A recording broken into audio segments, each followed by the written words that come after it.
3살 버릇, 80까지 간다라는 말이 있지요. 습관이란 오랜 세월 내 몸에 젖어 있어서 하루아침에 고치기란 매우 어렵습니다.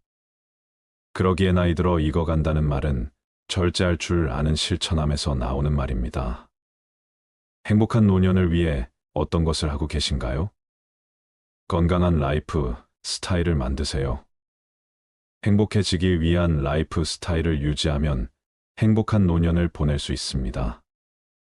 건강한 라이프 스타일을 위해 체중 조절, 식습관, 운동을 함께하는 것이 중요합니다. 친구와 가족들과 교류하세요. 가족 및 친구들과의 교류는 매우 중요합니다.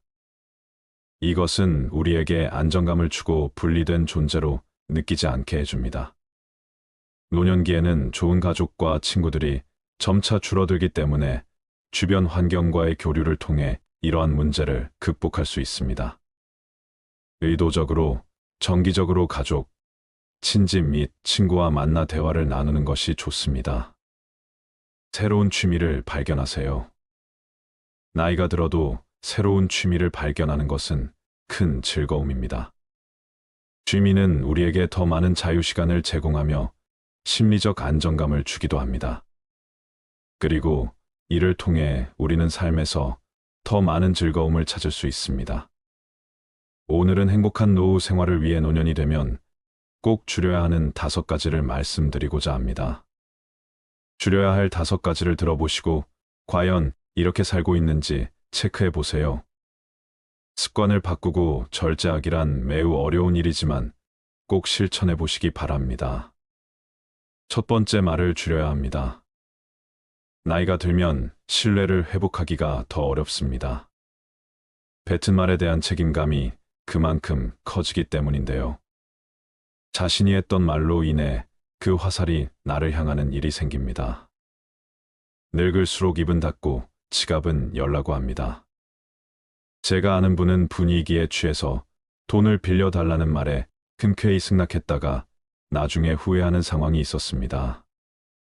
내가 뱉은 말이 있어서 안 빌려 주기도 뭐하고 빌려주자니 신용이 안 좋은 사람이라 돌려받지 못할 것 같았기 때문입니다. 결국 돈을 빌려주면서도 아쉬운 소리를 하면서 빌려줬다고 하는데요. 더 가관인 점은 아직도 그 돈을 돌려받지 못했다는 사실입니다. 말보다 침묵이 낫다고 합니다. 모든 상황에서 입 닫고 가만히 있으라는 말이 아닙니다. 꼭 필요한 상황에만 말할 줄 아는 연습을 해야 합니다. 내가 말하는 상황이 필요한지 아는 방법은 간단합니다. 상대의 말을 잘 들어보면 됩니다. 상대가 말할 때 절대 끊지 말고 경청해 보세요. 비즈니스 대화에서도 상대가 말을 할 때 끊으면 무례합니다. 말소리를 듣고 영업에 실패할 수도 있습니다. 그만큼 경청이 우리가 갖춰야 할 매너라는 것입니다.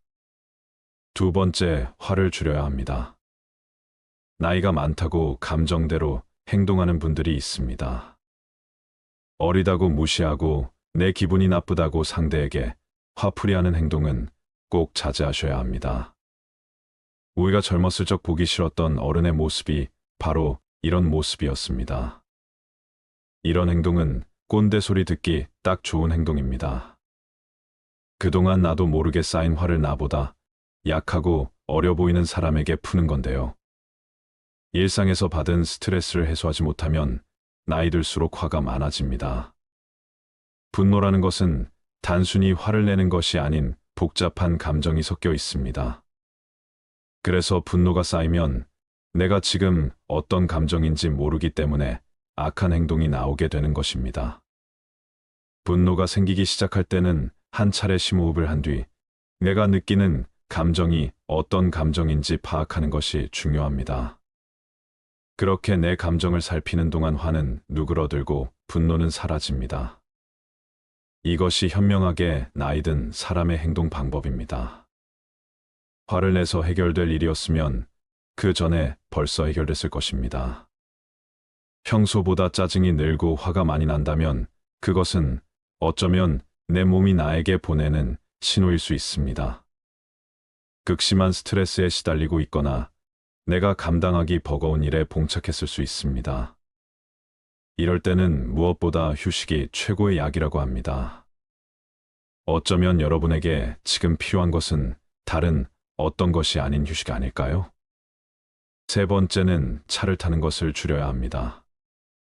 뜬금없이 무슨 차를 타지 말라고 하나 생각하실 수 있는데요. 나이가 들수록 우리 몸의 근육은 줄어듭니다. 그럼에도 불구하고 가까운 거리도 꼭 차를 끌고 가시는 분들이 많습니다. 보다 건강한 노후 생활을 위해 가까운 거리는 걸어가는 연습을 해보세요. 걷기가 생각보다 많은 운동이 된다는 사실 알고 계셨나요?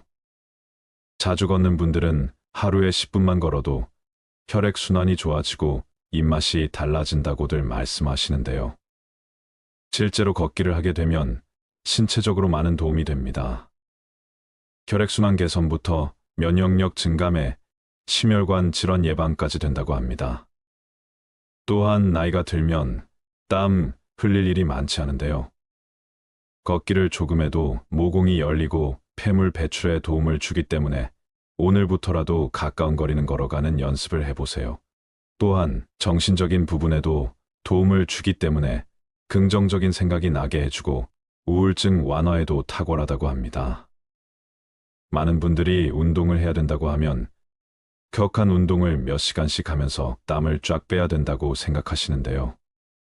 집 앞에서 10분을 걷는 것만으로도 아무것도 안 하는 것과 비교해서 엄청난 효과가 있다고 하니 걷는 습관을 잘 들여놓고 그 다음 관심 있는 운동으로 넘어가 보면 좋을 것 같습니다. 네 번째는 밥을 줄여야 합니다. 나이가 들고 나를 통제하거나 밥을 차려주는 사람이 없으면 매 끼니 시간을 지키지 않고 배가 고파지면 과식을 하는 등 식습관이 틀어지게 됩니다. 또한 배고플 때 과식하는 것은 체중 증가를 불러오는데요. 앞서 말씀드린 걷기, 운동을 습관들이기 시작할 때 식습관도 잘 지켜주시면 효과가 배가 됩니다. 체중이 조금만 줄어도 우리 몸의 체중을 지탱하는 다리와 허리 쪽 관절 부담이 줄고 통증도 완화될 수 있습니다. 또한 소식을 하게 되면 독소 배출에도 도움이 됩니다. 독소 배출이 원활해지면 어떤 상황이 발생할까요? 피부도 좋아지고 평생을 함께했던 뱃살도 쏙 들어간다고 합니다. 나이 들수록 살이 찌는 이유는 기초대사량이 줄어들기 때문인데요. 예전과 같은 양을 먹어도 체중이 오르는 이유가 여기에 있습니다. 다섯 번째는 잠을 줄여야 합니다. 많은 분들이 노인들은 잠이 없다고 말하시는데 이것은 우리 몸의 생물학적 시계인 순환 리듬이 변화하기 때문입니다. 그래서 일찍 자고 일찍 일어나게 되는 것인데요. 간혹 어떤 분들은 그냥 자고 싶을 때 자고 해가 중천에 떠도 그냥 이불 속에서 유튜브만 보시는 분들이 있습니다. 이렇게 되면 삶이 점점 악순환하며 변해갑니다. 계속 늦게 일어나다 보면 하루는 짧고 조금만 움직이면 새벽이 됩니다. 그래서 어떤 분은 마음을 먹고 평소보다 일찍 일어나서 동네를 한 바퀴 걷고 와서 따뜻한 커피를 한 잔 마시고 낮잠을 좀 참고 평소보다 일찍 잠자리에 들었다고 하는데요. 이 생활을 한 달을 하니 몸이 달라진 게 느껴졌다고 합니다. 이렇게 똑같이 하라는 것이 아닙니다. 낮과 밤이 뒤바뀌어 있다면 그걸 되돌리는 게 첫 번째 과제라고 할 수 있습니다. 행복한 노후 생활을 위해 노년이 되면 꼭 줄여야 하는 5가지를 들으셨는데요. 불행한 노후가 아닌 행복한 노후를 살기 위한 결론은 바로 삶의 자세입니다. 노화를 받아들이고 지금 할 수 있는 일을 소중히 여기는 삶의 자세야말로 삶을 긍정 에너지로 가득 채울 수 있는 유일한 방법이지요. 우리가 그렇게 바라는 행복은 지극히 주관적입니다. 이 말은 마음먹기에 따라 불행도 행복으로 바꿀 수 있다는 이야기입니다. 예를 들어 늙은 것을 한탄만 하고 아프다는 이유로 집에만 있다면 불행이 삶을 지배할 것입니다. 반대로 노화를 받아들이고 어떤 일 있든 할 수 있다는 생각으로 적극적으로 하려 한다면 삶은 더 알차고 행복에 가까워질 것입니다.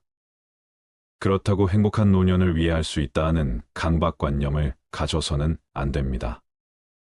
건강하게 오래 살아야 한다라는 과도한 강박과 욕심은 스스로를 압박하고 무리한 절제로 이끌어 결과적으로 행복하지도 건강하지도 못한 삶을 만듭니다. 건강하겠다는 강박에 빠지지 말고 당장 내일 생이 마감돼도 후회되지 않도록 무리하지 않는 선에서 하고 싶은 일을 하는 것이 중요하지요.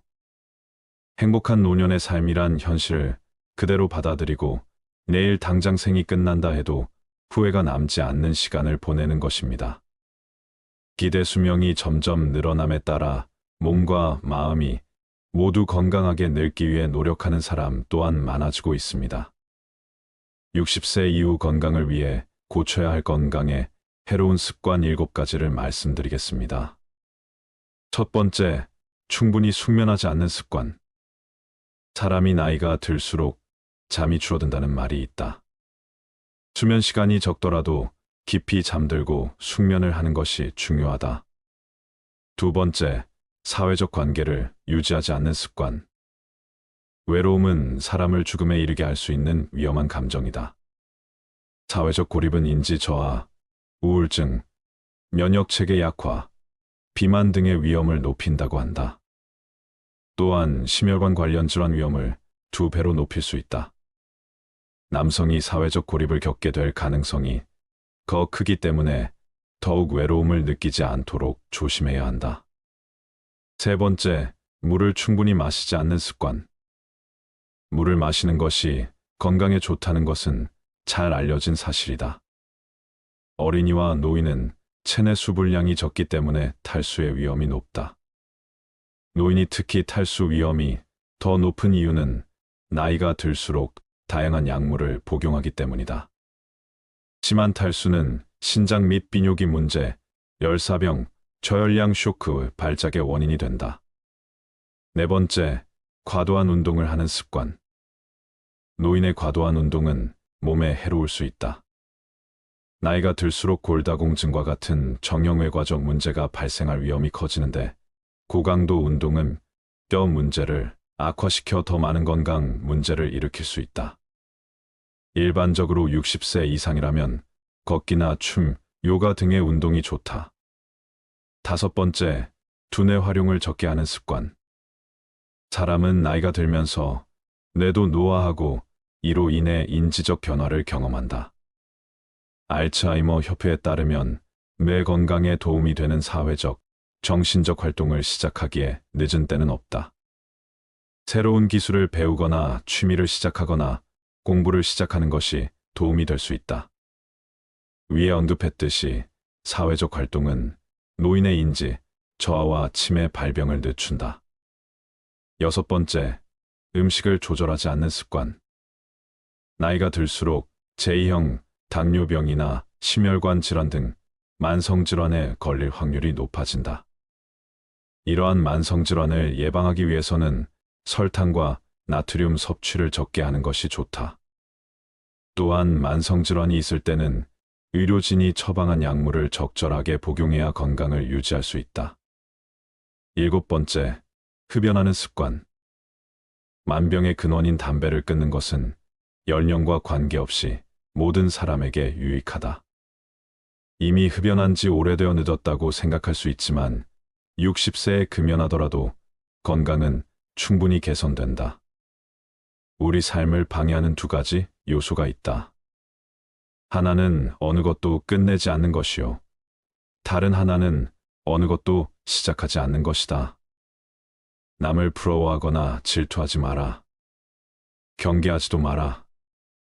오로지 최상의 자신을 만들어가는 것에만 몰두하라. 다른 사람이 무엇을 하건 상관하지 말라.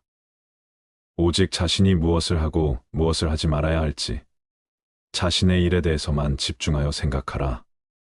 스스로의 마음을 다스려 온전히 한 곳으로 집중할 수 있다면 그 어떤 일이든 모두 해결할 수 있다. 남을 위해서가 아니라 너 자신의 행복을 위해 선을 베풀어라. 신의 지혜를 선물로 받아라. 내 눈과 마음을 새롭게 하여 선을 베푸는 그 자체에서 기쁨을 누리는 가장 행복한 사람이 되라. 모든 것은 마음가짐에 따라 이루어진다. 사악한 마음으로 말하거나 행동하면 괴로움은 그 사람을 따라다닌다.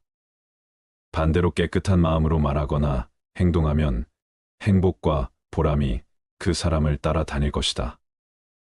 부처님 말씀을 토대로 노년의 행복을 위하여 몸과 마음의 건강을 지키는 방법 6가지를 말씀드리겠습니다.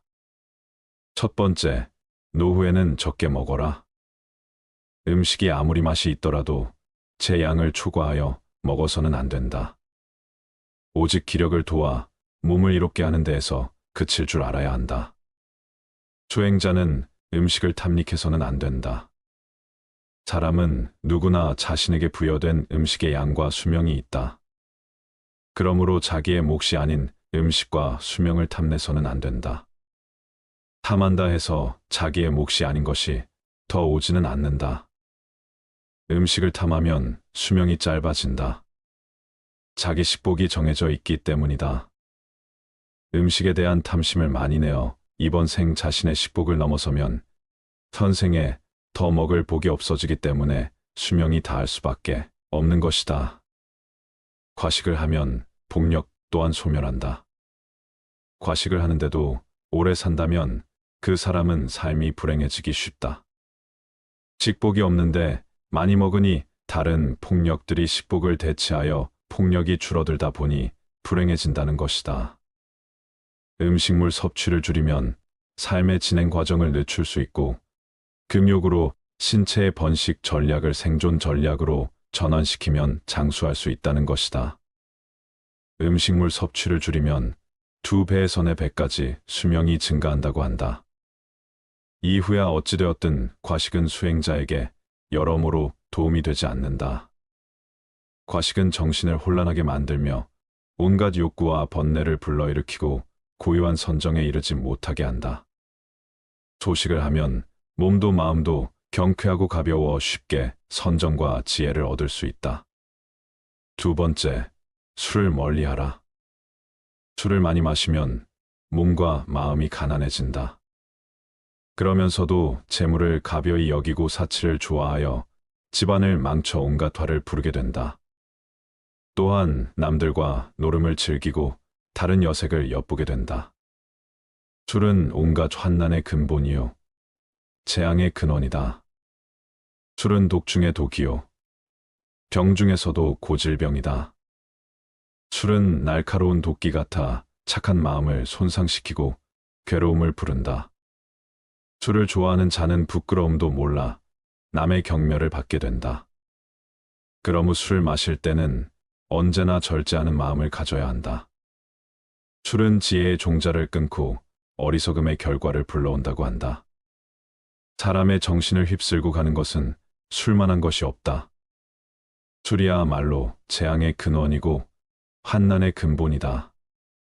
과도한 술은 착한 마음을 손상시키고 괴로움을 부르며 경멸을 받게 된다. 술을 마실 때는 언제나 절제하는 마음을 가져야 한다. 사실 술 그 자체는 선도 악도 아니고 좋고 나쁠 것도 없다. 술이라는 것 자체에 어떤 좋거나 나쁜 변하지 않는 성품이 있는 것이 아니다. 그러니 술을 먹는 행위 그 자체를 가지고 좋거나 나쁘다고 단정 지을 수는 없는 것이다. 문제는 술에 있지 않고 사람에 있다. 잘못이 있다면 술 자체가 잘못이 아니라 그 술을 먹는 사람에게 있는 것이다. 술을 먹고 정신을 잃어버리거나 취한 정신으로 온갖 악행을 한다면 그것은 술이라는 경계에 휘둘리는 것이다. 술이라는 것도 하나의 경계에 불과하다. 경계의 그 자체는 언제나 좋고 나쁜 것이 아니다. 다만 경계를 받아들이는 사람에게 허물이 있을 뿐 술이라는 경계에 휘둘리지 않고 내 스스로 술이라는 대상의 마음을 빼앗기지 않으며 스스로 절제하고 다스릴 줄 아는 사람에게 술은 나쁜 것이라고 할 수 없다. 한두 잔의 술로서 인간관계를 가꾸어가며 술이라는 도구로서 삶의 윤활유로 삼을 수도 있지만 자칫 잘못하면 술이 인간을 망치는 도구가 될 수도 있는 것이다. 내 중심을 잡고 내 안의 주인공이 나를 이끌고 가야지 술이라는 경계가 나를 이끌고 가게 해서는 안 된다. 술이라는 경계에 휘둘리지 말라. 절제하며 게으르지 마라. 생활의 즐거움만을 쫓아 구하고 모든 감관을 보호하지 않으며 마음의 정도가 없고 겁이 많으면 악마는 마침내 그를 뒤엎는다. 바람이 약한 풀을 쓸어 넘기는 것처럼 생활의 즐거움만을 구하지 않고 모든 감관을 잘 지키며 먹고 마의 절도가 있고 항상 정진하여 믿음이 있으면 악마는 그를 뒤지 못한다. 생활은 조금 불편해야 좋은 것이라고 한다. 너무 편하면 게을러지고 자신의 빛을 잃을 수 있기 때문이다. 눈, 귀, 코, 혀, 몸을 가만히 내버려 두고 보호하지 않으면 이내 그 육신의 감각은 좋은 것만을 가리게 되고 욕망에 뒤덮인다. 그러면 나아가 먹고 마시는 일에 절제가 없어지고 몸은 게을러져 어떤 일도 스스로 해 나갈 수 없게 되며 나약해지고 겁이 많아지게 마련이다. 그랬을 때 그 나약한 마음의 틈을 타고 악한 생각이 들어오고 온갖 마장이 들끓게 된다. 모름지기 사람은 생활의 즐거움만을 구하지 않아 불편한 가운데 스스로 이겨낼 수 있는 힘과 지혜를 길러야 한다. 또한 먹고 마시는 일에 절제가 있으며 항상 끊임없이 노력하고 정진하여 마음의 틈을 만들지 말아야 한다. 악마는 그런 수행자를 뒤덮지 못한다. 세 번째, 마치 바람 앞에 우뚝 선 큰 산처럼 죽을 때 가지고 갈 수 있는 것을 위해 살아라.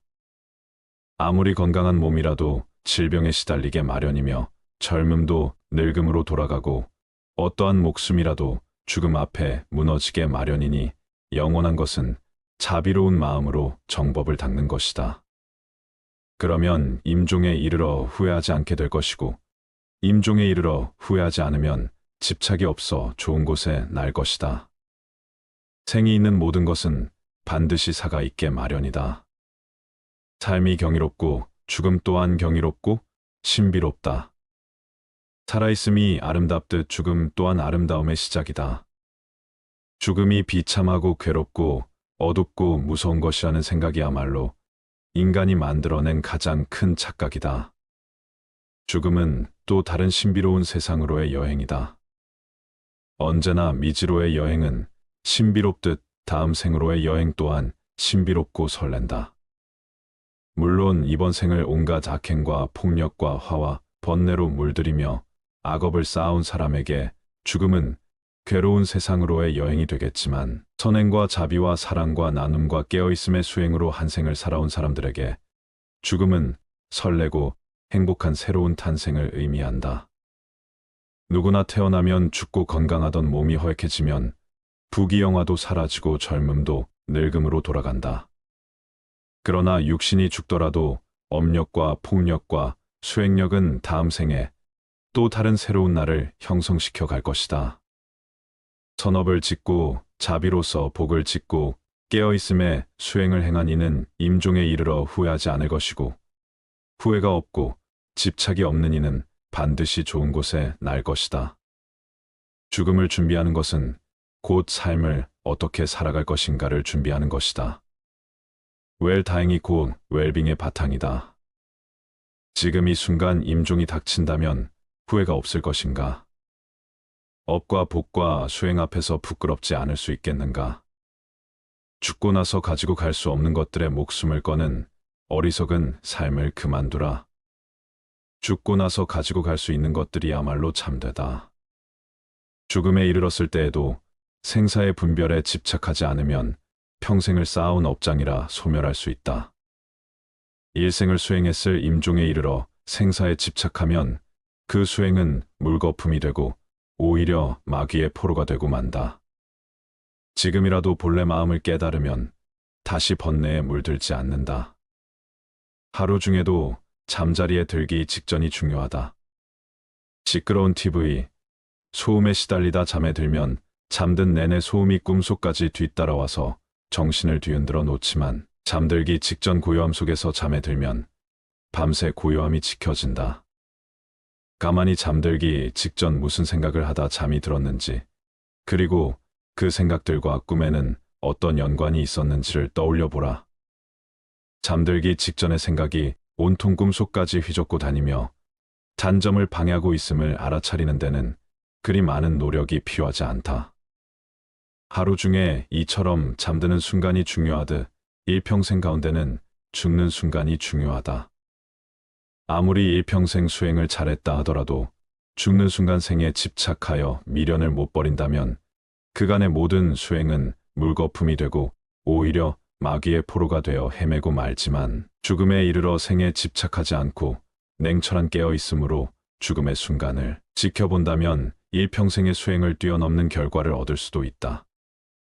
죽는 순간 생사에 집착해 자유롭기 위해 사는 순간에도 끊임없이 생사의 집착을 놓아버리는 공부를 하는 것이다. 하루하루의 삶이 깨어있으며 집착을 버리고 욕망을 거스르며 온갖 번뇌를 놓아가는 쪽으로 비움과 수행의 삶을 사는 사람에게 죽음은 삶의 연장이다. 삶의 순간순간을 어떤 방식으로 살았느냐에 따라 죽는 순간을 어떻게 대처하느냐가 결정되어지기 때문이다. 올바른 웰빙이란 웰다잉과 다르지 않다.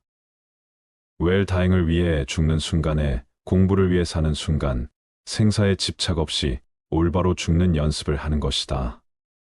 생사를 비롯한 양극단의 모든 분별을 죽이는 것이야말로 참말로 잘 죽는 웰다잉이다. 네 번째, 더 이상 애쓰면서 살지 마라. 부모에게 받은 이 몸은 마치 시방의 허공을 입으로 불면 미진의 티끌이 있는 듯 없는 듯함 같으며 맑은 큰 바다에 거품이 흘러가면서 생겼다가 사라졌다함과 같다. 겉모습과 몸매와 외모가 중요한 세상, 이런 세상이야말로 이 세상이 얼마나 정신적인 타락의 길을 걷고 있는지를 증명해 주고 있다. 바깥에 보이는 것에 휘둘린다면 내면에 중요한 것은 뒷줄 신세를 면치 못한다. 몸의 실체는 어떠한가? 그것은 꿈과 같고 환술 같고 거품과 같고 그림자와 같고 티끌과 같다. 이런 몸을 무얼 그리 사랑하고 애착하는가? 그래서 옛 스승들은 이 몸을 똥주머니라는 똥만 잔뜩 넣어 가지고 다니는 똥주머니라고 했다. 똥주머니를 위해 무얼 그리 치장하고 내세우며 어여삐 여기는가? 몸 안에 온갖 내장이 기관들 똥오줌을 다 끄집어내 보면 얼마나 더럽고 흉측한 것인가? 그걸 다만 이 하얀 살결에 포장한 것에 지나지 않을 뿐이다. 살결에 포장한 것을 조금 잘했다고 예쁘다 하고 못했다고 못났다고 차별할 일이 무엇인가? 모두가 한낮 뜬 구름과 같고 바다에 뜬 거품과 같으며 꿈과 같고 그림자와 같은 것일 뿐이다. 다만 마음이 중요한 것이다. 몸을 중요시 여기는 그 마음이 우리 몸을 더욱 더럽히고 욕되게 만든다. 몸에 얽매이고 집착할수록 정신은 공허하게 총기를 잃고 만다. 그러니 몸 형상 모습 생김새를 탓하지 말고 또 얽매이지도 말자. 몸을 이제 그만 놔둬라. 다섯 번째, 부모님을 잘 섬기고 부모님께 효도하라. 부모님 공경이 곧 부처님 공경이다. 부모님은 나를 낳아서 나로 하여금 도를 배우게 하심으로 모든 남자는 나의 아버지이며 모든 여인은 나의 어머니로 알아라. 이제 깨달음을 얻는 것은 다 부모님의 은혜이니 사람이 도를 배우고자 하면 먼저 효도로 정진하지 않으면 안 된다. 부모님의 은혜는 부처님의 은혜와 동등하고 부모님을 섬기는 데서 오는 과보는 불보살님을 섬기는 데서 오는 과보와 동등하다. 부모님께 효도를 베푼다면 이 세상의 모든 선행에 으뜸이 된다. 부모님이야말로 지금의 나를 개 한 뿌리이며 근원적인 인연이기에 부모님이나 부부 자식처럼 나와 가까운 인연은 곧 내 안에 업이 투영된 관계라고 볼 수 있다. 그들 속에서 나를 볼 수 있어야 한다. 그들과 나와의 관계는 곧 내 안의 업을 녹이는 공부이고 나 자신을 성장시켜가는 마음, 공부의 생생한 현장이다. 업장 소멸에 열린 장이 바로 가족이며 부모다. 그렇기에 부모에 대한 효도야말로 우주적인 순리를 따르는 수행이 자비의 시작이다. 부모님과의 관계가 바르지 못하다면 그 첫 단추가 사회생활의 모든 단추를 흐트러지게 만든다. 가족과의 관계, 그 기초 위에서 모든 타인들과의 인연이 성숙되어 가는 것이다. 특히 효도는 모든 자비와 지혜의 첫 단추와 같다. 그래서 부모님을 공경하는 것은 곧 부처님을 공경하는 것과 같다고 하는 것이다. 부모님처럼 가장 가까운 인연을 소중하게 간직할 수 있어야 한다. 가장 가까운 인연이야말로 내 업의 나눔이니 부모님과의 관계가 껄끄럽고 아름답지 못하다면 그것은 부모님과의 닦아야 할 업이 많은 연유이다. 부모님을 잘 섬기고 부모님께 효도하라. 그것이 업장소멸의 매우 빠른 길이고 모든 공덕이 그로 인해 시작된다. 어리석은 범부들은 나를 나라고 보아 나에 집착한다. 그러나 필경에는 나도 없고 내 것도 없나니 나를 비우고 내 것이라는 생각도 비워야 한다. 법이란 생각을 일으키면 나와 법이 생기고 법이란 생각이 사라지면 나와 법도 사라진다. 내 자식이다, 내 재산이다 하면서 어리석은 사람은 괴로워한다. 사실 내 몸도 나의 것이 아닌데 어찌 자식이나 재산이 나의 것일 수 있겠는가? 내 자식이다, 내 재산이다, 내 생각이다, 내 것이다 하는 것은 다 어리석은 생각이다. 나도 내가 아닌데 내 몸도 이번 한 생 잠시 쓰고 나면 이 우주에 돌려주어야 하는데 하물며 내 소유를 어찌 내 것이라고 할 수 있겠는가? 잠시 빌렸을 뿐이다.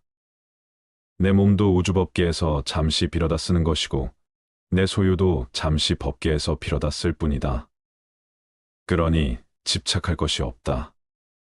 내 몸도 이 우주에서 품어낸 온갖 음식을 잠시 빌려 유지하고 있을 뿐이고 내 생각도 이 세상의 수많은 생각들을 인연 따라 잠시 채용하여 내 식대로 조합해 쓰고 있을 뿐이며 내 자식도 우주적인 법계의 인연과 업의 법칙에 따라 잠깐 부모의 몸을 빌어 나왔을 뿐이다.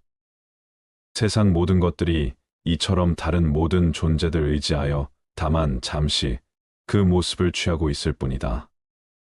세상 모든 존재는 우주의 것이며 다른 모든 존재들의 것이다.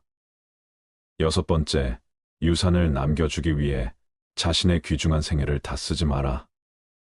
내가 곧 이 우주이며 또한 나는 이 우주의 모든 존재들과 긴밀하게 연결되어 있다. 그러니 어찌 내가 누구를 가지고 내가 무엇을 집착하고 누가 무엇을 소유할 수 있겠는가? 온 우주는 전체에 의해 존재하며 전체에 의해 소유되고 있는 것이다. 그런 신성한 우주적인 것에 내 것이라는 울타리를 치면서부터 우리는 우주로부터 진리로부터 외면받고 있다. 내 것이란 울타리를 걷어내면 모든 것이 그대로 있을 곳에 있고 제자리를 찾는다. 내 것을 만들면 세계가 나뉘어 시끄럽지만 내 것을 걷어내면 세계도 나도 나뉘지 않아 고요하다. 유산을 남겨주기 위해 자신의 귀중한 생애를 다 쓰지 마라. 많은 사람들이 재물을 얻는데 더 많은 힘을 기울인다. 우리들 이웃을 보면 저마다 돈벌이에 바빠서 개미처럼 동으로 뛰고 서로 뛰고 급하게 서두르고 악착 같다. 돈 아니면 거들 떠보지 않는 상태로 자신을 방치해 버리기도 한다. 사람들은 돈을 벌면 대부분 쌓아두거나 모은 돈을 통해서 더 큰 돈을 벌 생각을 한다. 그리고 그렇게 힘들게 번 돈조차 기꺼이 써버리고 만다. 다행히 어떤 사람이 생애를 무사히 마칠 때까지 별탈 없이 돈을 엄청나게 벌었다 치자 그동안 그가 땀을 쓴 보람으로 남은 것은 단지 황금 덩어리일 뿐 이제 귀중한 세월은 다 써버리고 말았다. 남은 그 황금 덩어리를 남에게 물려줄 일만 남은 것이다. 그런 생애가 혹시 남 보기에는 호화롭고 멋지게 보일지 모르지만 그는 사실상 인생을 잃기 위해 돈을 벌었으며 남에게 빼앗기기 위해 돈을 번 것이나 마찬가지다. 돈을 벌어서 써보지도 못하고 유산으로 남겨주기 위해 귀중한 인생을 낭비했다. 그는 참으로 허망한 일을 했으며 잊힌 생애를 살았다고 말할 수밖에 없다. 평생을 의식주의 호화호식 위에 악전고투를 하며 사는 것처럼 어리석은 일은 없다. 더구나 대체로 대한 유산을 물려받은 사람들은 순식간에 재산을 탕진하는 일들을 주위에서 흔히 보아왔다. 그렇다면 그는 자신의 인생도 돈을 위해 망치고 유산을 물려준 자녀까지 망치는 일을 자행해온 셈이 된다. 명예는 보배롭고 명성은 탐나는 것이지만 그것은 소수의 비범한 자에게만 허용되는 왕관이다. 그리고 그것은 돈으로도 살 수 없는 값진 것이다. 그러나 사람들은 명예의 월계관보다 재물을 더 선택하고 있다. 과연 돈이 많으면 남들이 떠받들 것이다라는 말이 사실이며 그것이 과연 행복을 가져다 줄 것인지는 의문이다.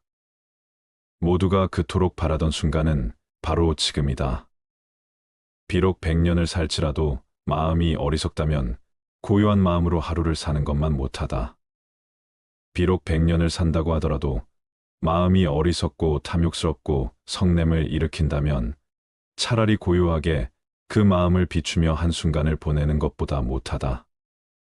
살면서 탐내고 어리석음을 지으면 그것이 다 번뇌가 되고 업이 되어 윤회의 수레바퀴만 더욱 길어지게 만들 뿐이지만 고요하게 그 마음 비추며 한순간을 보낸다면 억겁의 윤회를 쉬게 할 것이기 때문이다.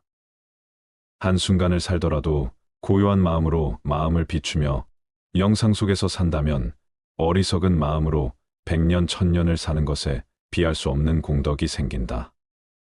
어리석은 세월은 날이 갈수록 업장만 늘리게 되지만 고요한 한순간의 명상은 업을 소멸하고 지혜를 움트게 한다. 시간이란 환상일 뿐이다. 아무리 오랜 시간일지라도 단 한순간의 평화와 맞바꿀 수 없다. 지금은 바쁘고 정신이 없으니 나중에 기도하겠다는 사람, 지금은 삶이 버거우니 노후가 되어 조용할 때 수행하겠다는 사람, 지금은 돈이 많지 않으니 훗날 돈을 많이 벌게 되면 그때 가서 보시하겠다는 사람, 그들은 100년, 1000년보다도 더 소중한 지금 이 순간이라는 인생의 클라이막스를 놓치고 있는 것이다. 지금 행하지 않으면 더 이상 시간은 없다. 지금까지 우리는 100년, 1000년을 뒤로 미루며 지금까지 오지 않았는가? 그렇게 찾아오던 최상의 때는 바로 지금이며 최고의 장소는 바로 여기이다. 수행에서는 한순간도 버릴 것이 없다. 한순간이라도 마음을 고요히 하고 비추어 보라. 찬란한 지금 이 순간을. 부처님 말씀을 토대로 노년의 행복을 위하여 몸과 마음의 건강을 지키는 방법을 말씀드렸습니다. 우리는 살며 나이를 먹어갑니다. 어릴 때부터 어른이 되기 위해 배워야 할 것들을 배우고 경험을 통해 성숙해가며 세상을 더 잘 이해하게 됩니다. 그러나 나이를 먹으며 우리는 얻어야 할 것뿐만 아니라 버려야 할 것도 생각해야 합니다. 나이를 먹어가며 얻어야 할 것뿐만 아니라 버려야 할 것에도 집중하는 것은 더 풍요로운, 행복하고 만족스러운 삶을 살기 위한 핵심입니다. 과거의 짐을 버리고 긍정적인 관점을 채택하며 관계를 중요시하고 배우며 발전하며 감사하며 충실하면 나이가 들어도 우리는 풍요로운 삶을 즐길 수 있을 것입니다. 이것이 나이를 먹어가며 얻어야 할 것과 버려야 할 것에 집중해야 하는 이유입니다. 오늘은 인생 후반기 삶이 심플해지기 위해서는 어떤 습관을 버려야 할지 알려드리겠습니다. 인생 후반기 사물에 대한 집착을 버리고 주변을 정리하면 말끔한 기분의 일상생활이 더 자유로운 기분으로 하루하루를 행복하게 살아갈 수 있을 것입니다. 우리의 행복은 물질로 채워지는 것이 아니라 정신적 평안과 안정에 있기 때문입니다. 은퇴를 하고 인생 후반기에는 이런 불필요한 것들 버리기를 실천해서 좀 더 삶을 가볍고 여유로운 마음으로 살아갈 필요가 있습니다. 불필요한 것을 버리는 생활이란 단지 물건을 버리는 것만이 아니고 살아가면서 자신의 몸에 배어버린 안 좋은 습관들을 하나씩 버려 없애는 의미도 포함됩니다. 먼저 과거의 무거운 짐을 버려야 합니다. 나이가 들면서 우리는 과거의 경험과 기억을 더 많이 갖게 됩니다. 이것은 양면성을 지닌 것입니다. 어떤 경험은 우리에게 지혜와 성숙함을 가르쳐 줍니다. 그러나 불행히도 어떤 사람들은 과거의 실수나 상처를 너무 오래 기억하고 끌어올려 자신을 괴롭히는 경향이 있습니다. 나이가 들면서 우리는 이러한 무거운 짐을 버리고 더 나은 미래를 위해 나아가야 합니다. 두 번째로 불필요한 스트레스와 걱정을 버려야 합니다. 나이가 들면서 스트레스와 걱정은 더욱 해로울 수 있습니다. 미래에 대한 불안, 건강 문제, 경제적 문제 등 다양한 이유로 우리는 스트레스를 받게 됩니다. 그러나 스트레스와 걱정은 우리의 건강을 해칠 수 있으며 행복을 방해할 수 있습니다. 나이가 들면서는 불필요한 스트레스와 걱정을 버리고 현재의 순간을 즐기기 위해 노력해야 합니다. 세 번째는 바로 선입견입니다. 어릴 때는 몰라서 이럴 거야 하고 착각하고 오해하는 경우가 많고, 나이가 들면서는 이랬으니 이렇겠지 하고 편견을 갖게 되는 경우가 많습니다. 어릴 때는 내가 잘 모르고 어리석다는 것을 감추고 싶어서 그랬던 것 같고, 나이가 들어서는 미지의 것에 대한 호기심을 잃어버려서 그랬던 것 같습니다. 시간이 지나 여러 가지 일들을 경험하고 그런 경험으로 인해 지혜가 생기는 것은 좋은 일이지만, 반대로 선입견이라는 것이 생겨버리기도 합니다. 그래서 아직 해보지 않은 일에 대해, 아직 읽어보지 않은 책에 대해, 보지 않은 영화에 대해, 아직 제대로 만나보지 않은 사람에 대해 제대로 알아보려 하지 않고, 눈 돌리지 않았는지, 귀를 닫고 이야기를 듣지 않았던 것은 아니었는지, 마음을 열고 생각을 기울여 주었는지 본인에게 물어봐야 합니다. 모르면서 아는 척하는 것이 꼴볼견인 것만큼 선입견으로 일이 이럴 거야 하고 판단해버리는 것도 꼴볼견입니다. 물론 해보고 읽어보고 만나보고 들어보고 그 다음에 판단을 내리는 것은 괜찮습니다. 인생을 살면서 쓸데없다고까지는 할 수 없어도 그다지 꼭 필요하지 않은 것들에 너무 많은 시간과 물질 에너지를 낭비하고 살고 있다는 생각이 들 때가 있습니다. 우선 큰 집과 자동차 집안을 꽉 채우고 있는 수많은 가구나 옷, 기타 각종 물건들과, 그리고 온갖 사람들과의 관계 때문에 생기는 행사나 만남들, 이로 인한 형식적 체면 치레 때문에 많은 시간과 돈을 쓰게 됩니다. 나이가 들면서 우리는 지금까지의 삶에 감사하고 충실해야 합니다. 우리의 경험과 노력에 대한 감사의 마음을 가지고 더 나은 미래를 향해 나아가야 합니다. 또한 가족과 친구들에 대한 감사의 마음을 표현하고 나누는 것도 중요합니다. 나이를 먹어가며 얻어야 할 것뿐만 아니라 버려야 할 것에도 집중하는 것은 더 풍요로운, 행복하고 만족스러운 삶을 살기 위한 핵심입니다. 긍정적인 관점을 채택하며 관계를 중요시하고 배우며 발전하며 감사하며 충실하면 나이가 들어도 우리는 풍요로운 삶을 즐길 수 있을 것입니다. 이것이 나이를 먹어가며 얻어야 할 것과 버려야 할 것에 집중해야 하는 이유입니다. 나이가 들면 들수록 물건의 사용 여부와 상관없이 버리지 못하고 모아두는 습관이 생깁니다. 여러 원인이 있지만 인지기능 저하가 주요 원인으로 꼽힙니다. 사람은 나이가 들면 서서히 인지 기능이 떨어지는데, 실제 저장강박증이 있는 자도 젊은 층보다는 노인에게서 많다고 합니다. 오래된 신문, 잡지책, 옷을 버리지 못하는 것에서부터 심하면 실내가 쓰레기로 가득 찬 상태로 내버려 두기도 합니다. 인구 중 2에서 5% 나타날 정도로 흔한데, 환자는 젊은 층보다 노인에게서 2배 정도 많다는 연구 결과가 있습니다. 하지만 이러한 물건들은 생활 속에서 무심코 사용하다가 건강에 악영향을 주는 것들이 있습니다. 알고 보면 건강에 무척 해로워 당장 버려야 하는 것들이 있습니다. 오늘은 안 아프고 건강하려면 65세 전까지 즉시 버려야 할 물건 5가지에 대해 알려드리겠습니다. 첫 번째, 오래된 약과 영양제. 집에 영양제가 쌓여있는 분들 많으실 겁니다. 그런데 모든 영양제를 매일 같이 잘 챙겨 드시나요? 어떤 영양제는 매일같이 꼼꼼히 챙겨 드시기도 하겠지만 어떤 영양제는 체질에 잘 맞지 않아 먹지 않고 한자리에 몇 년간 방치되기도 합니다. 아까워서 버리지 않고 가끔씩 드시는 분들도 있고요. 하지만 유통기한이 지나 변질된 영양제는 효능이 떨어질 뿐만 아니라 간에도 무리를 주기 때문에 반드시 버려야 합니다. 약도 영양제와 마찬가지입니다. 건강해지기 위해 먹는 것이므로 유통기한이 넘은 영양제와 약은 과감히 쓰레기통에 버려 건강을 지키시길 바랍니다. 두 번째, 플라스틱과 나무도마. 집에서 오래된 플라스틱 용기를 아무렇지 않게 사용하는 경우가 많습니다. 플라스틱 제품을 잘못 사용할 경우 건강에 치명적일 수 있습니다. 사용 중인 플라스틱 용기 중 PC 제품과 긁힌 상처가 많은 용기들을 모두 버리시기 바랍니다.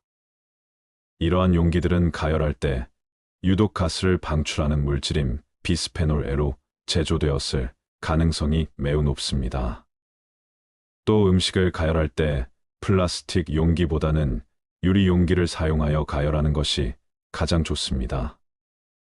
그리고 매일 우리는 집에서 도마를 사용해 음식을 만들어 먹습니다.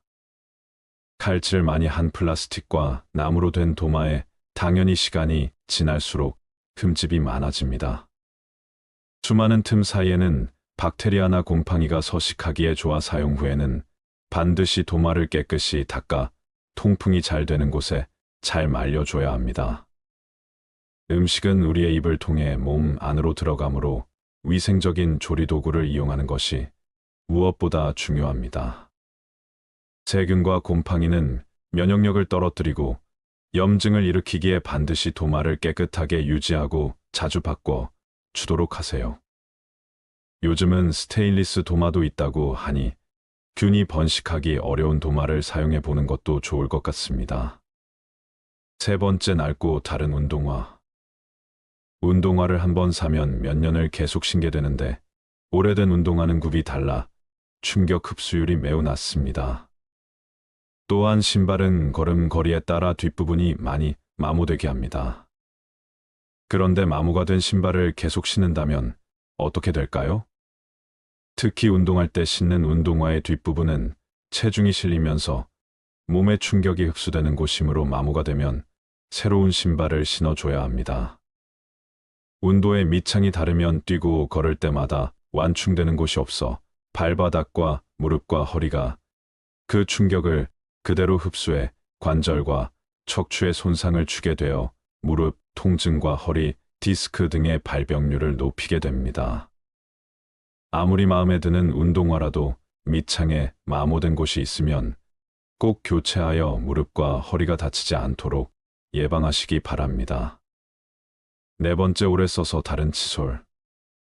매일 최소 하루 3번 치아를 닦아주는 칫솔은 세균이 번식하기 참 쉬운 물건입니다.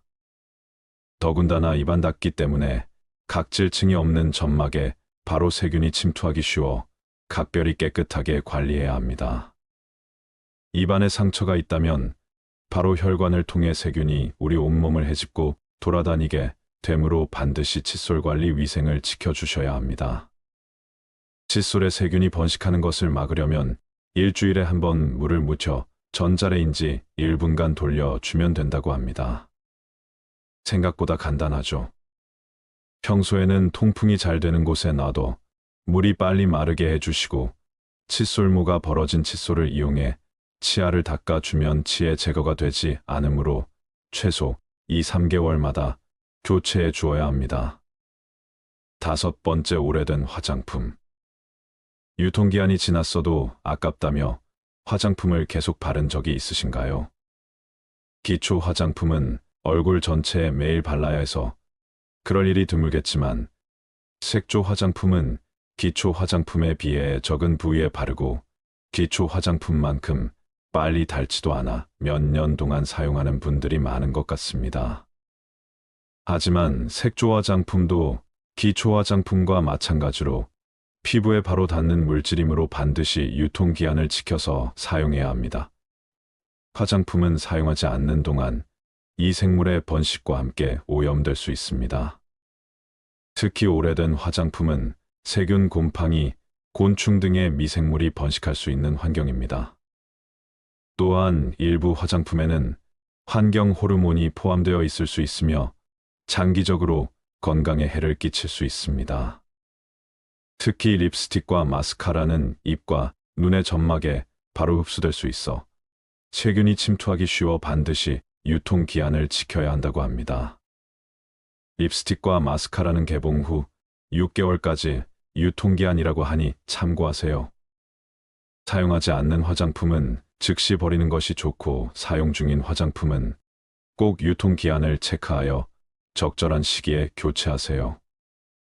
우리의 건강은 우리가 책임져야 할 소중한 자산이므로 건강한 삶을 위해 행동에 옮겨 보시기 바랍니다. 지금까지 실제로 열심히 사고 모아두었지만 살다 보면 많은 것들이 그다지 쓸모가 없는 것들이라는 것을 알게 됩니다. 또한 많은 물건들로 둘러싸인 어수선한 공간에서는 정신도 쉽게 산만해지고 마음이 무거워져 생각도 정리가 되지 않습니다. 그러므로 물건에 대한 집착을 버리고 주변을 가볍게 정리할 필요가 있습니다. 살다 보면 어떤 일이든 후회가 남습니다. 미리 알았더라면 후회를 덜 남길 수 있었을까요? 인생의 후반기를 보내고 있는 60대들은 그들이 지금껏 살아온 발자취 곳곳에서 후회를 발견한다고 합니다. 인생의 시행착오를 줄이고 더 나은 인생을 살기 위해서 꼭 알아야 되는 건 무엇일까요? 첫 번째, 저축을 많이 하지 못한 것. 자축은 노후 대비에 가장 중요한 역할을 합니다. 은퇴 이후 가장 큰 고민을 경제적인 어려움이라고 꼽았습니다.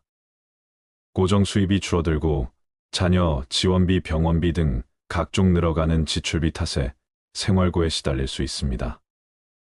노후 대비를 위해서는 먼저 저축을 시작해야 합니다. 저축을 시작할 때는 먼저 현재 수입과 지출을 파악하고 가능한 많은 돈을 저축하는 것이 좋습니다. 젊은 나이에 저축을 하지 않으면 은퇴 이후 큰 고난을 겪게 될 수 있습니다. 두 번째, 배우자에게 잘하지 못한 것. 배우자는 평생을 함께 할 반려자입니다. 60대가 되어서도 배우자가 옆에 있다면 그야말로 그것 자체가 천복입니다. 그러나 상대방의 소중함을 쉽게 간과해버리고는 합니다. 나이가 들수록 곁에는 서로만 남게 되며 자식도 소용없습니다. 배우자에게 최선을 다하며 앞으로의 노후를 그려나갑시다. 세 번째, 건강을 소홀하게 한 것. 건강이 중요하다는 사실을 모르는 사람은 없습니다. 하지만 젊어서는 그것을 잘 모르고 자기의 몸을 혹사시킵니다. 그거 하나 한다고 건강해지겠어 하고 무심히 지나쳤던 습관들이 사실은 평생 건강을 지키는 열쇠입니다. 건강을 유지하기 위해서는 규칙적인 운동과 올바른 식습관을 유지하는 것이 중요합니다. 많은 종류의 영양소를 저염식으로 골고루 섭취하세요. 영양 과잉과 결핍이 되지 않도록 철저한 관리가 필요합니다. 그 중에서도 특히 치아 관리를 잘해야 합니다. 치아는 하루아침에 좋아지지 않기 때문입니다. 또한 건강검진도 정기적으로 받아 건강한 삶을 유지하는 것이 좋습니다. 건강한 삶은 노후에 대비하는 가장 좋은 방법입니다. 오래 사는 것이 기본인 시대에 우리는 유병장수보다는 무병장수로 가야 합니다. 네 번째, 자식과 대화를 많이 하지 못한 것. 자식들과 평소에 대화를 많이 하지 않았다면 노년의 소중한 친구 하나를 잃는 셈입니다. 늙고 병들면 자식들에게 의지하게 됩니다. 자식과 친밀한 관계를 유지해야 후회 없는 자식 농사를 했다고 느낄 수 있을 것입니다. 뿐만 아니라 자식과 건강한 유대감을 형성하는 것은 노년의 정신적 안정감에도 도움을 줍니다. 자녀들과 진정으로 소통하지 못했다면 노년이 불행할 것입니다. 다섯 번째, 노년을 함께 할 친구를 못 만든 것. 배우자 다음으로 친구가 가장 큰 자산입니다. 취미 생활을 공유할 수 있는 친구, 자신의 속 얘기를 가감없이 털어놓을 수 있는 친구가 있다면 늙어서도 외롭지 않은 인생을 보낼 수 있을 것입니다. 자식들은 바쁘다고 얼굴 보기가 어려울 것입니다. 만일 평생을 함께 할 친구가 없다면 노년은 무척 외롭고 쓸쓸할 것입니다. 6번째, 평생 할 수 있는 취미. 만들지 못한 것 취미라고 해서 골프 등과 같이 돈이 많이 들어가는 것일 필요는 없습니다. 등산과 가벼운 산책, 독서, 음악 감상 등과 같이 큰 돈이 필요 없는 것들도 많습니다. 취미를 갖게 된다면 평생 지루하지 않은 활력 있는 삶을 보낼 수 있을 것입니다. 또한 취미를 부부와 함께 하는 것이 가장 좋습니다. 친구들과 어울려 친목을 도모할 수 있는 취미 생활도 추천합니다. 나이와 건강에 맞는 취미를 개발하는 것은 아주 중요한 노후의 요건임에는 틀림없습니다. 7번째, 배움을 멈춘 것. 60대 공부하는 것은 지난 삶이 바빠서 하지 못한 공부를 하거나 여생에 필요한 지식을 습득하는 경우도 있고, 또 단순히 시간을 보내는 한가로운 독서도 있습니다. 하지 못했던 배움을 한다는 것은 아주 소중한 시간입니다. 요즘에는 70대 이상의 노인들도 컴퓨터를 배우고 새로운 도전에 나서고 있습니다. 평생 공부하고 배우는 일을 멈춰서는 안 됩니다. 배우려는 열정이 있다면 인생이 모작도 가능하다고 전문가들은 조언합니다. 8번째, 일기를 쓰고 기록을 남기지 못한 것. 은퇴한 나에 생각해보면 자신이 살아온 인생의 험하고 덧없이 느껴질 때도 있습니다. 그럴 때 평생 자신이 걸어온 발자취를 돌아보고 정리하는 것이 필요합니다. 그렇게 하기 위해서는 젊어서부터 기록을 남기는 습관이 필요합니다. 일기를 매일 쓰라고 말하는 것은 아닙니다. 다만 틈틈이 기록하고 사진 등을 남겨놓으면 나중에 자신의 삶을 정리하는데 도움이 될 것입니다. 9번째, 연금과 보험을 들지 못한 것. 노년기에는 뜻하지 않게 먹더니 들어가는 경우가 많습니다. 대부분 건강과 관련된 비용입니다. 60년대생들이나 그 이전에 태어난 사람들에게는 노후 준비에 대한 접근 방식이 현대의 젊은 세대와는 다르게 해야 한다는 건데, 노후 준비 시간이 상대적으로 적다는 점을 감안하여 고령자를 위한 특화된 투자 상품을 찾아볼 필요가 있습니다. 예를 들어 안정적인 수익률을 제공하는 연금, 상품이나 투자 상품 등을 활용할 수 있습니다. 또한 투자에 대한 전문적인 조언을 받기 위해 금융 전문가의 도움을 청하는 것도 좋은 방법입니다. 노후 준비는 재무적인 준비뿐만 아니라 건강 상태를 유지하는 것도 중요합니다. 이는 의료비 부담을 줄이는데 도움이 될 뿐만 아니라 더 나은 삶의 질을 유지하는 데도 기여합니다. 한 살이라도 어릴 때부터 경제와 재테크에 관심을 갖는 게 중요한데, 이제는 선택이 아닌 필수인 시대인 것 같습니다. 이러한 돈을 아깝다고 생각하기보다 준비를 한다고 생각해야 합니다. 마지막으로 99%가 공감한 내 인생에 더 도전하고 여행을 많이 다니지 못한 것. 그때 했어야 했는데, 그때 그 시절에 나만이 할 수 있었던 일이나 도전이 있었을 것입니다. 대부분의 사람들이 평생 살아오면서 가장 후회하는 것 중 하나가 도전을 하지 않았던 사실이라고 답했습니다. 이어 여행을 떠나지 않았던 사실을 안타까워했습니다.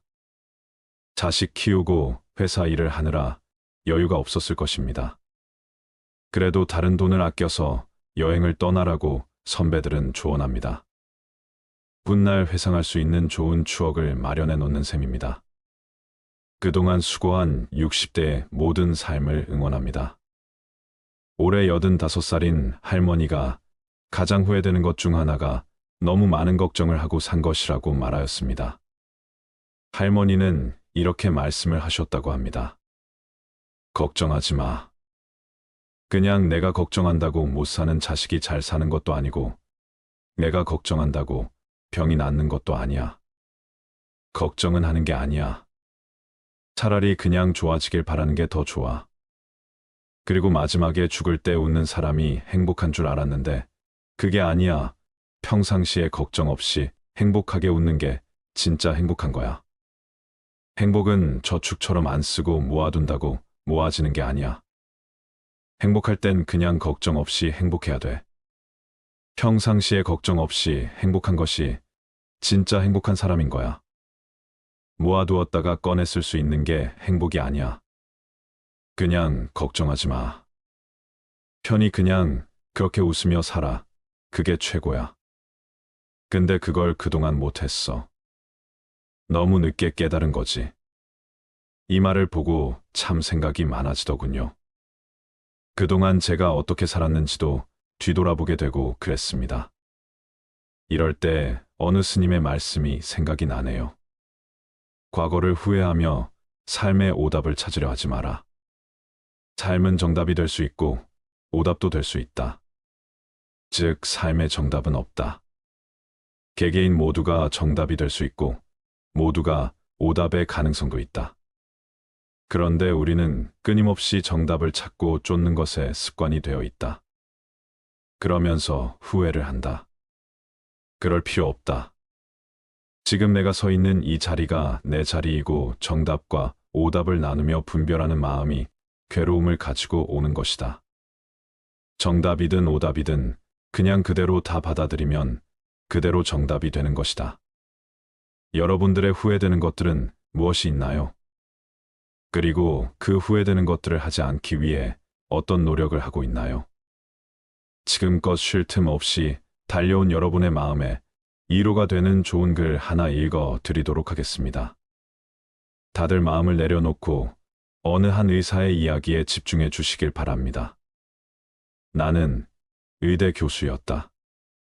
79세의 노인이다. 정신과 전문의로 50년간 15만 명의 환자를 돌보고 학생들을 가르쳐 왔다. 퇴직 후 왼쪽 눈의 시력을 완전히 잃었다.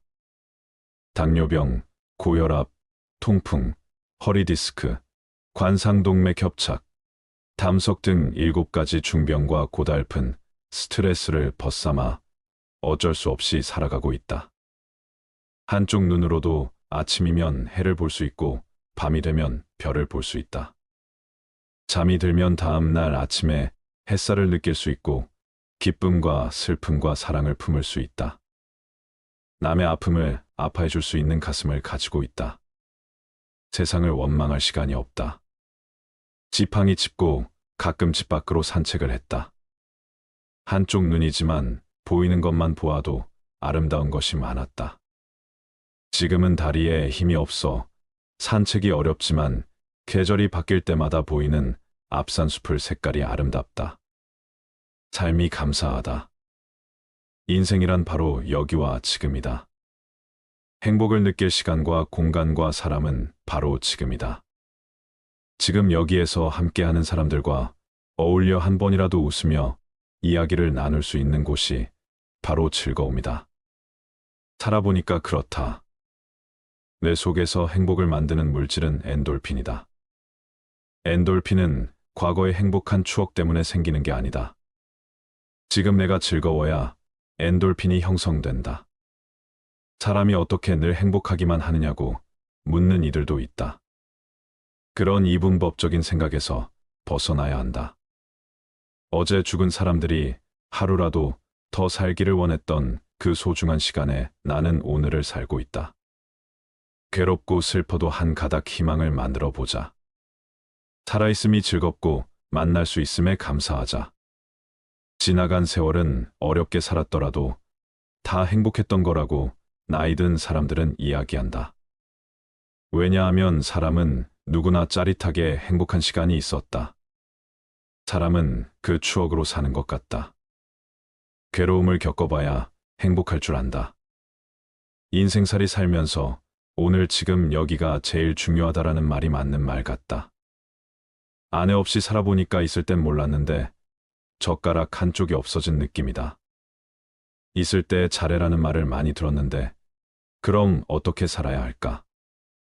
우리 장인이 하신 말씀인데 나에게 주어진 대로 감사하면서 받아들이면 다 보여. 행복의 답은 바로 지금 여기 내 가슴에 담겨 있다. 고개 들어 저 멀리 하늘을 한번 보자. 정말 눈물 없이 들을 수 없는 가슴 아픈 이야기입니다. 반려자를 잃고 젓가락 한 짝을 잃은 듯한 기분을 여러분들은 공감하시나요?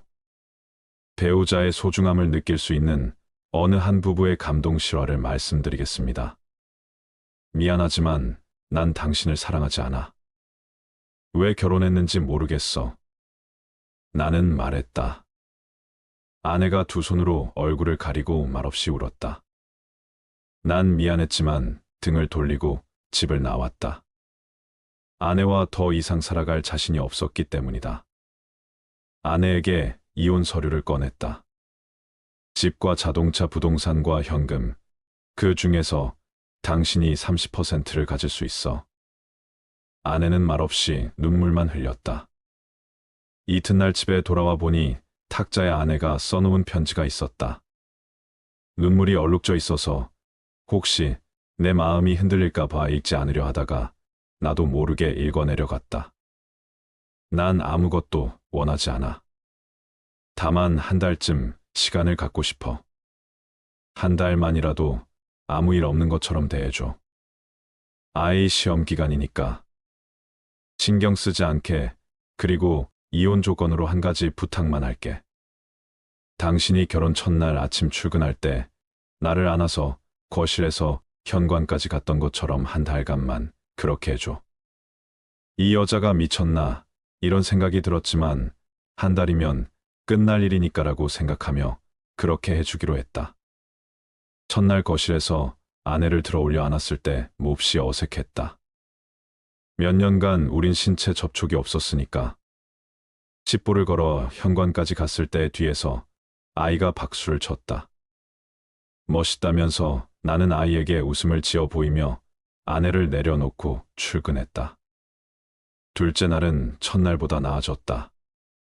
아내는 내 가슴에 적극적으로 기댔고 블라우스에서는 향기가 났다. 피부의 잔주름을 보면서 그동안 모르는 사이 이렇게 됐구나 하는 생각이 들었다. 나와 결혼해 이렇게 되었구나 생각하니 조금 미안했다. 셋째 날, 넷째 날 아내를 들어 올렸을 때 오래전에 친밀함이 돌아오는 듯한 느낌이 들었다. 내게 자신의 10년을 바친 이 여자 다음 날, 또 다음 날 아내를 안아 나르는 것이 익숙해졌다. 어느 날 아침 아내가 옷을 고르고 있었다. 옷들이 모두 커져버렸다며 투덜댔다. 그러고 보니 아내를 들면 들수록 가벼워지는 느낌이 있었다. 이혼 걱정에 야위어 가고 있는 중일까? 또 다른 아침 아들이 들어오더니 엄마를 안고 나갈 시간이에요라며 미소를 짓는다. 녀석에게 이 일이 이제 일상으로 자리 잡은 것이다. 아내는 아이를 꼭 껴안는다. 마음이 흔들리고 있다. 드디어 마지막 날이 왔다. 나는 아내와 헤어질 수 없다는 걸 알았다. 이혼을 취소하기로 했다. 회사에서 나온 뒤 꽃집에 들려 부케를 샀다. 부케에 나는 이제부터 죽을 때까지 당신을 아침마다 들어올릴게라고 써달라고 했다. 그리고 집으로 달려갔다. 여보, 미안해. 우리 헤어지지 말자. 난 당신을 여전히 사랑해. 현관에 들어서자마자 나는 소리쳤다. 그런데 아무런 응답이 없었다. 안방으로 들어서자 아내는 잠든 듯 가만히 누워 있었다. 그녀는 숨져 있었다. 아내가 남긴 편지에서 위안 말기였다는 사실을 알았다. 아내는 자신의 시한부 삶을 받아들였고 아들에게 다정한 부모의 마지막 모습으로 기억하게 하고 싶었던 것일까. 부케를 떨어뜨리며 나는 주저앉은 채 아내를 안고 한없이 울었다. 위의 글은 외국인의 페이스북에 올라왔던 글입니다. 실화든 소설이든 사연이 가슴을 아프게 하네요. 우리는 날마다 함께하고 가깝게 접하는 것들에 대해서는 귀하고 가치 있다는 것을 모르는 경우가 많습니다. 그것이 얼마나 소중하다는 것도 인식하지 못하죠. 그러다 내 곁을 떠난 후에서야 깨닫게 되지요. 그때서야 가슴 치며 후회해도 소용없게 된답니다. 내 곁에 있는 소중한 사람, 오늘 하루 따뜻한 미소로 대하는 하루 만들어 보세요. 물고기는 물속에 있을 때는 그 어느 곳으로든 갈 수 있는 자유와 행복을 가지고 있습니다. 하지만 물고기는 자신이 자유롭고 행복한 존재라는 사실을 알지 못합니다. 사람들이 쳐놓은 그물에 걸려 땅 위에 올라오고 난 후에야 비로소 그때가 행복했었다는 사실을 알게 됩니다. 사람 또한 마찬가지 아닐까요? 가지고 있을 때는 모르다가 꼭 잃어버린 후에 아들이 늦게 행복이 무엇인지 깨닫게 되는 못난 습성. 행복은 공기 같은 것입니다. 보이지도 않고 만질 수도 없지만 어느 곳에나 있는 영국 속담 중에는 이런 것이 있습니다. 행복은 사라진 후에야 빛을 낸다. 사람들이 행복의 실체를 보고 만질 수 있다면 그것이 떠나가기 전에 소중히 다루련만 행복은 언제나 떠나가면서 제 모습을 사람들에게 보여준다는 말이겠죠.